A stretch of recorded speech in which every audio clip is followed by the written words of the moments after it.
ఆంధ్రప్రదేశ్లో శతాబ్ద కాలం చరిత్ర ఉన్న పురాతన గ్రంథాలయం అది. ఆ గ్రంథాలయానికి ఎంతో ప్రాముఖ్యత ఉంది. స్వతంత్ర పోరాట సమయంలో స్వాతంత్ర సమరయోధులు ఎందరో ఈ గ్రంథాలయానికి రావటం జరిగింది. ముఖ్యంగా మహాత్మా గాంధీ సందర్శన, ఆయన చేతికర్ర ఈ గ్రంథాలయంలో ఇప్పటికీ అలాగే ఉంది.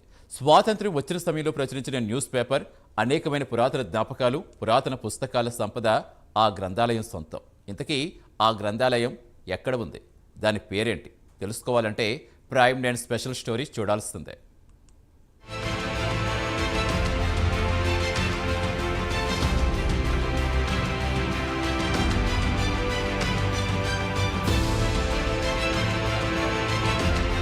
ఉమ్మడి ప్రకాశం జిల్లా వేటపాలెంలో ఉన్న ఆ గ్రంథాలయం పేరు సరస్వతీ నికేతన్. వేటపాలెంలోని పురాతన సరస్వతీ నికేతన్ గ్రంథాలయానికి స్వతంత్ర సమరయోధులు ఎందరో వచ్చారు. వారిలో మహాత్మా గాంధీ 1929లో వేటపాలెం రావడం విశేషం. ఆ ప్రాంతం చేనేత పరిశ్రమను పరిశీలించేందుకు గాంధీ వచ్చారు.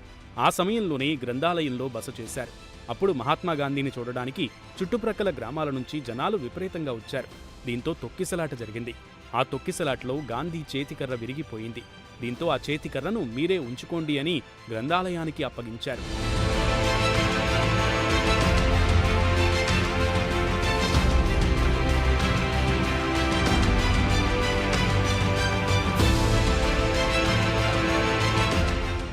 ఈ గ్రంథాలయంలో 20 years పై నుంచి చేస్తున్నాను. ఇక్కడ ఈ గ్రంథాలయంలో చేయటం మా అదృష్టంగా భావిస్తాను. ఇక్కడ ఓల్డ్ పేపర్స్, ఓల్డ్ బుక్స్ అవి ఉంటాయి.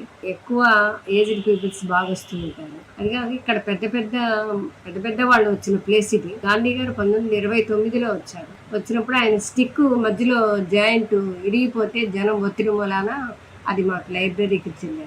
దాన్ని భద్రపరిచారు. దాని గురించి ఎక్కడి నుంచో వస్తారు స్టిక్ ఉందని. అట్లాగే బాబు రాజేంద్ర ప్రసాద్ గారు వచ్చారు. 35లో వచ్చారు. ఆయన వచ్చినప్పుడు ధ్వజస్తంభం ఆయన చేతుల మీద ఉండవేశారు. అట్లా పెద్ద వాళ్ళు వచ్చిన ప్లేస్ ఇది. మాకు ఓల్డ్ పేపర్స్ 1942 నుంచి ఆంధ్ర పత్రిక ఉంటుంది. 1948 నుంచి ఆంధ్ర ప్రభ ఉంటుంది. అలాగే ప్రారంభం నుంచి ఉదయం పేపరు, విశాలాంధ్ర, ప్రజాశక్తి, ఆంధ్రజ్యోతి, సాక్షి, అట్లా అన్ని పేపర్స్ ఉంటాయి. ఈ పేపర్స్కి వీక్లీ కూడా వస్తుంది. ఆ వీక్లీ కూడా 2 months బైండింగ్ చేసి పెడుతూ ఉంటాము. అట్లాగే పిల్లలు, చదువుకునే పిల్లలు ఎక్కువ లైబ్రరీకి రావాలి, టీచర్స్ చెప్పాలి, ఇంట్లో ఉన్న పెద్దవాళ్ళు కూడా లైబ్రరీకి వెళ్ళాలని చెప్పాలి. లైబ్రరీలో ఏమున్నాయి కూడా తెలియదు, బుక్స్ ఏంటి, ఏమేమి ఉంటాయి అనేది కూడా వాళ్ళు తెలుసుకోవాలి.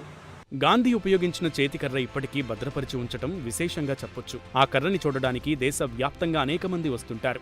అలాగే స్వతంత్రం వచ్చిన రోజు ఆ వార్తని అన్ని పత్రికల్లో ప్రచురించారు. ఆ రోజు ఆ వార్తను ప్రచురించిన ఆంధ్ర పత్రిక, ఆంధ్ర ప్రభ పేపర్లు కూడా